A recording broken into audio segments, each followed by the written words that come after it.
Welcome back, guys. In this class, we'll discuss power in three-phase system, three-phase circuit. Power in three-phase circuit. Okay. So initially, before going to power in three-phase circuit, let us see what is the power in single-phase circuit.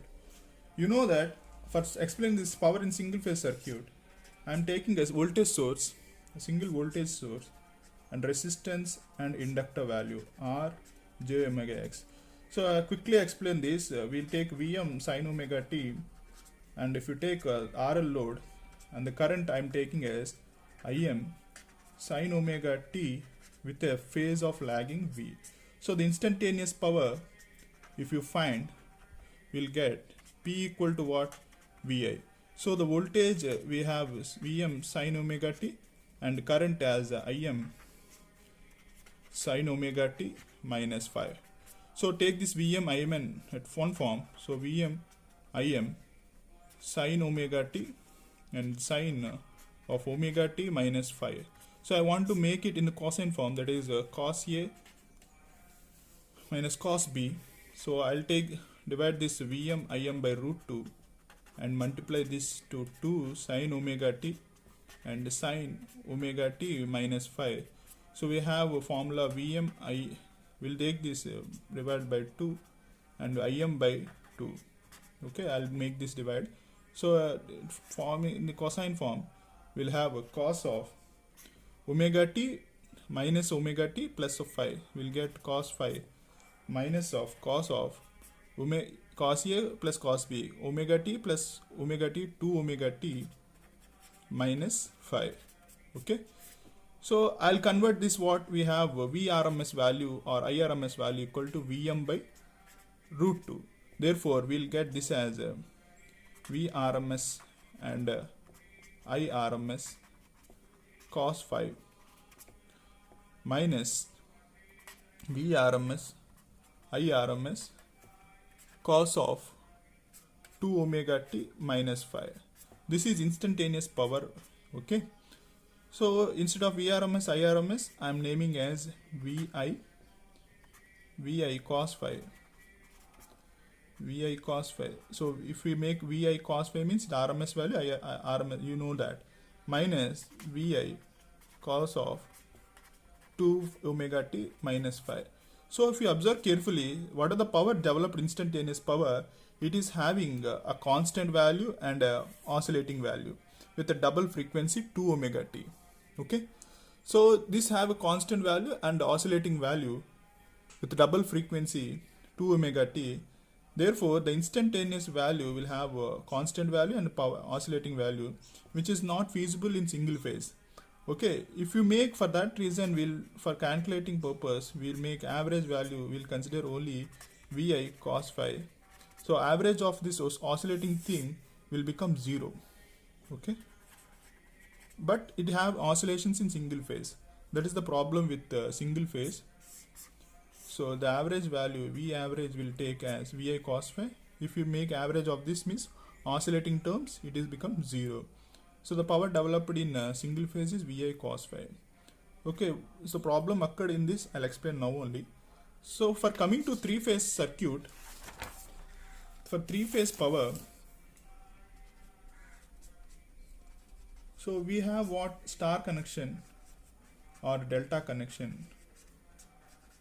So minus plus, minus plus, minus plus. The voltage developed is Va, Vb and Vc, and we'll take the currents as Ia, Ib, Ic. You already know that. Now to explain the three-phase power, I take the voltage developed across the voltage Va as Va equal to what? Vm. Instead of a sine, I'll take cos here, cos omega t, and Vb developed will be in the form of Vm cos of omega t at a regular minus 120 degrees, and Vc developed at the form of Vm cos of omega t minus 240. Okay, so what is the voltage developed Vm? This is the maximum values. So I'll convert this into directly RMS values. What is the RMS values? So we have VRMS equal to Vm by root 2. So I'll take, so this can be given as Vm equal to what? VRMS into root 2. So RMS value is here V phase value. So root 2 into phase. Okay.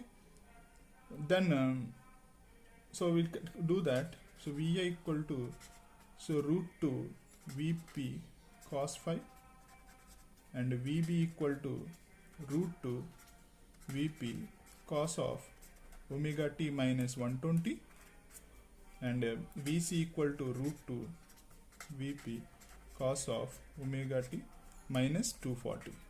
So what is the voltage developed is like this. This is Va, Vb, Vc. So what about the currents? So each individual voltage is developed, you know that. So the current will also developed with a phase of some phi. That is Ia, Ib, Ic. Okay, this is also, these three Ia, Ib also at 120 degrees phase shift. So here for single phase, what is the voltage developed is? So let us say V at an angle of phi. Why? It is RL load. If it is RC load, then what happens here? Simply the power developed for RC load Vi cos phi minus Vi cos of 2 omega t plus 5, that is leading.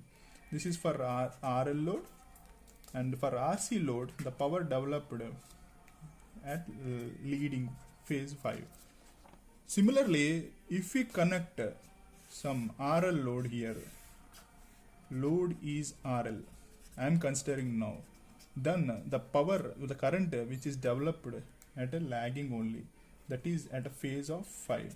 So I am naming them current Ia as root 2 phase current Ip cos of omega t minus 5 and Ip equal to root 2 Ip cos of omega t minus 120 degrees minus phase 5. Similarly, Ic equal to root 2 Ip cos of omega t minus 240 minus 5. Okay, agree with me? So these individual Ia, Ib, Ic also developed with 120 degrees phase shift with lagging of each individual voltages Va, Vc, Vb. Okay, now I'll find the power. What is the power? General. So each individual winding additions, that is Va, Ia plus Vp, Vb, Ib plus Vc, Ic. Substitute Va, Ia in this form, you will get P equal to. So instead of substituting all these things, directly we'll find what is the value we obtained in single phase, that is Va, Ia. What is the value obtained? Vi cos phi. So minus Vi cos of 2 omega t minus 5. So by taking sine values, we are naming this Vi cos phi minus Vi sin phi. But we took sine values. So we'll have values of directly Vp, Ip cos phi plus cos of double frequency 2 omega t minus phi.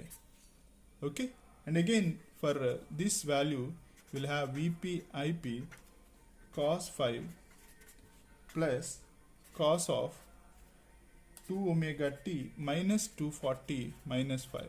Why I got minus 240? Minus 120 and minus 120 will have minus 240, and again Vp, Ip cos phi cos of 240 minus, so minus 240 minus 240 will have 480. So 360 degrees additional with minus 120, therefore plus 120, therefore we'll name it as like this. So this 360 degrees and again 120 degrees. So we'll for one cycle we'll reduce that and we'll get minus 120. Therefore we take this way. If we observe now, we have constant value, oscillating value, constant value, oscillating value, constant value, oscillating value. So make all constant values at one side, we will get 3 VP IP cos phi plus VP IP cos of 2 omega t minus phi plus cos of 2 omega t minus 240 minus phi plus cos of 2 omega t minus 120 minus phi. So this is the instantaneous value, power instantaneous power. So instantaneously this is the power we obtained, and in single phase instantaneously this is the power we obtained. So what happens is here, so if this is a constant value, you know that this is the oscillating things values. Here what the main important of advantages of three phase power is, whatever the oscillating things occurred in each individual phases will nullify each other. This will become zero. So what are the instant will take the power, the oscillating values at that instant it is zero. But in single phase this is not zero. Okay, so we have to consider, for calculation purpose we'll take average value, but in real time this will not this Vi cos phi, but you have oscillating power. That is the major problem in single phase. But coming to three phase, the power which we obtained directly, instantaneous value, have a constant value. This value will become zero. So this is the main advantage. What is the usage of this? I'll explain this. Why? Because if you give this three phase power to the winding, that is load, which is having a balance in load, okay, motor load. This motor load of three phase supply will have a smooth drive, okay, very smooth drive. So the torque which is developed is very smooth, but do not happen in single phase. Why? Because a small example, in your houses we have single phase power, right?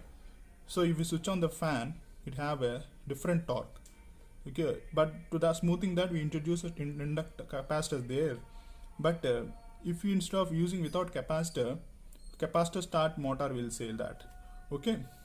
But for three phase in industries, this three phase power is given to induction motors. These induction motors have two types, that is squirrel cage and slip ring motors. Will have a three phase motor winding load. So if you give three phase to that load motors to have a smooth drive, okay, which you not get by single phase. Okay, this is the primary advantage of using three phase winding, three phase supply. Okay, now what happens, what are the ultimately the power, instantaneous power will need as 3 Vp IP cos phi. This is the thumb rule. Okay, now we'll go to what happens in star and delta. So the power obtained is 3 Vp IP cos phi. So the power developed. So in case of star, in case of delta, we have a voltage developed is root 3 times of V phase and current IL equal to I phase. But in delta we have IL equal to root 3 IP and voltage developed is VL equal to what? V phase. You know this.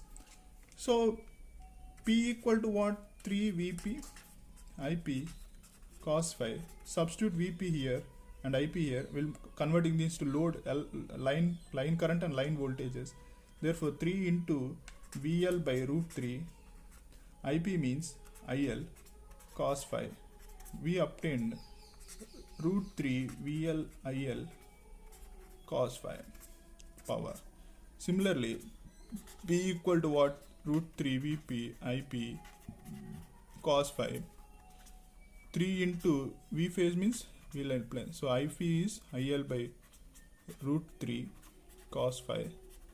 So we obtained root 3 VL IL cos phi.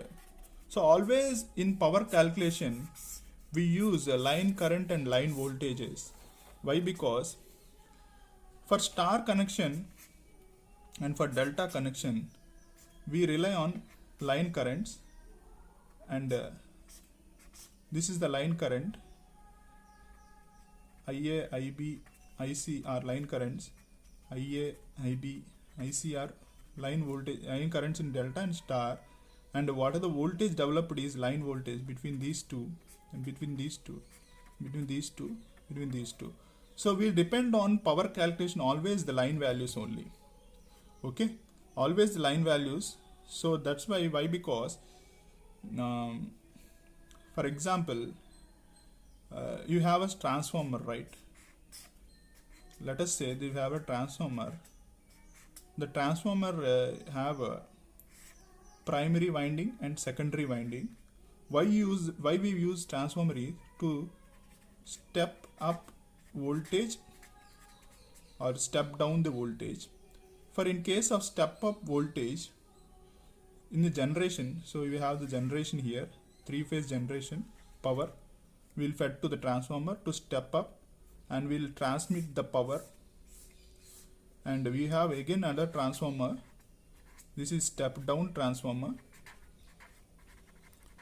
and this is your house or apartment. Okay, so here we use a star delta connection. Here we use delta star connection. Okay, for stepping up the voltage we use star and delta. For stepping down the voltage we use delta and star. So what happens in star and delta is, in star connection always for transformer, this is also one transformer, this is one transformer, we have to maintain power constant. Okay, whatever the power developed, it has to maintain the power constant, but the voltage in star, in case of star and delta, the voltage is less and current is high. In delta, the voltage is high and current is less. That's why to make it step up, the voltage is maintained high, but the current is less. Here the current is high, voltage current is less. Okay, so what happening here is we depend on line voltages only. Whatever the things, instead the phases it can't match the things, but we rely on line voltages always for calculating purpose in power analysis. Okay, so I'll explain this when you calculate in while doing sums. We'll observe this in carefully. Similarly, the reactive power is root 3 VL IL cos sin phi. That is VAR. This is in watts, and apparent power is root 3 VL IL. Okay. So this is about 3-phase power developed. In the next class we'll go to sorry guys, the loading concepts. Here simply I took just one RL load I said, but we have balanced loads and unbalanced loads. So here I took balanced load. For balanced load, what are the volt currents which are obtained? We always have a same magnitude with different same magnitude. The magnitude of these three are different, same, but we have different phases. So in the next class we'll go to what are the loads, what is balanced load, unbalanced first. We have two kinds of load, that is delta load and star load and delta load. Okay guys, so I'll explain this deeply. We have a deep analysis in power systems. For the explaining purpose, why I took the line voltages, to maintain power constant we have to take the line voltage in calculations. Okay, thank you guys.